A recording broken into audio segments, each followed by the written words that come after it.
Zara Williams adjusted her designer handbag as she stepped into the first-class cabin of Flight 447. Baby Maya stirred gently in her arms, tiny fingers grasping at her mother's silk blouse. The luxurious leather seats gleamed under soft cabin lighting, promising a comfortable journey ahead. "Excuse me, ma'am." Flight attendant Lisa Chan appeared beside row 3, her voice sharp and unwelcoming. "You cannot sit there with that baby." Zara looked up, confused. "I have a first-class ticket. Seat 3A. Lisa's eyes narrowed, scanning Zara from head to toe.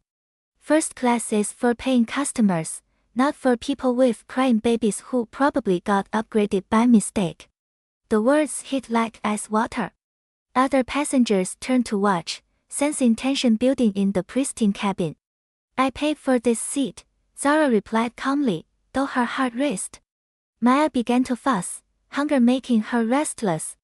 "And now you want to do that disgusting feeding business here? This is a respectable airline, not some welfare clinic." Lisa's voice carried across the cabin, drawing more stares. Zara unbuttoned her blouse discreetly, preparing to nurse Maya. "My daughter is hungry.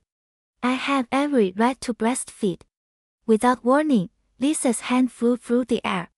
The sharp crack of palm against cheek echoed through the cabin as shout guests filled the silence. Captain Marcus Rodriguez heard the commotion from the cockpit. His tall frame filled the cabin doorway as he rushed forward, his pilot's uniform commanding immediate attention. "What is happening here?" "Captain, this woman is causing a disturbance," Lisa said quickly, pointing at Zara. "She refuses to follow airline policy about proper behavior." "I witnessed everything," called out passenger Tom Baker from seat RB. The flight attendant struck this lady for no reason. Cell phones appeared throughout the cabin. Passengers began recording as the situation intensified. The clicking sounds of cameras filled the air. Zara remained eerily calm despite the red mark blooming across her cheek. She reached into her purse and pulled out her phone. "Excuse me, I need to make a call." "You cannot use phones during boarding," Lisa snapped.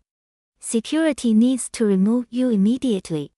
People like you always think you can get special treatment," Lisa continued, her voice rising. "This is America. We have rules here that everyone must follow." Captain Rodriguez held up his hand.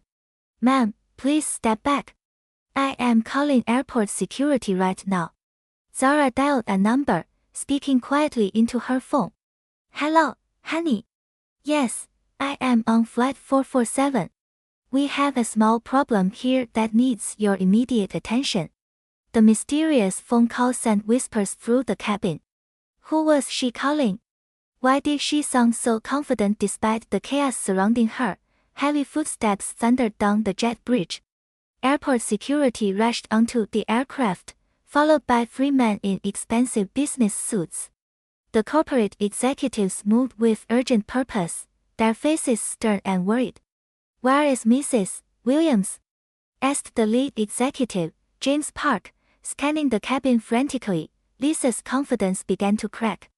"Mrs. Williams." But she said her name was Zara Williams, Captain Rodriguez confirmed, pointing toward row 3. The cabin door opened again.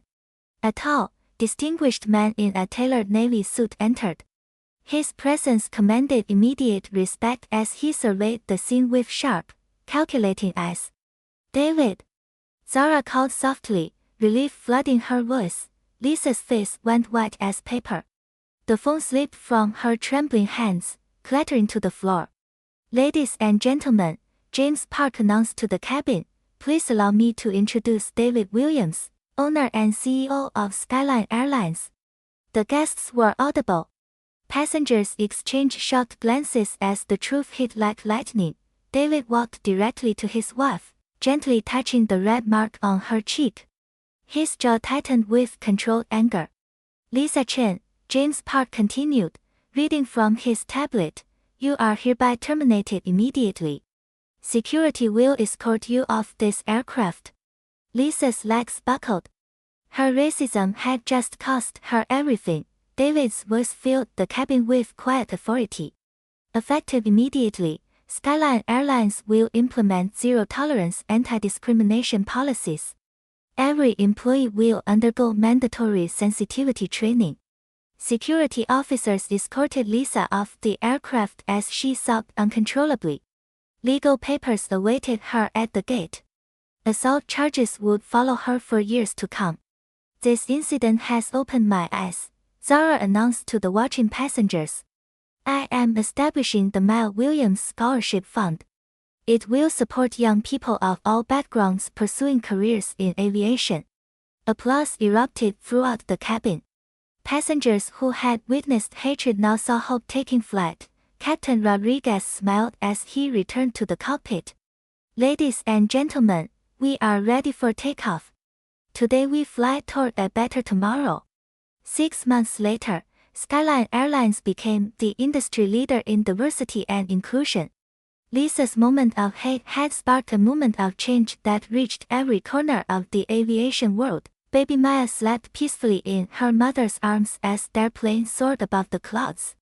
Justice had prevailed, and hope now had wings.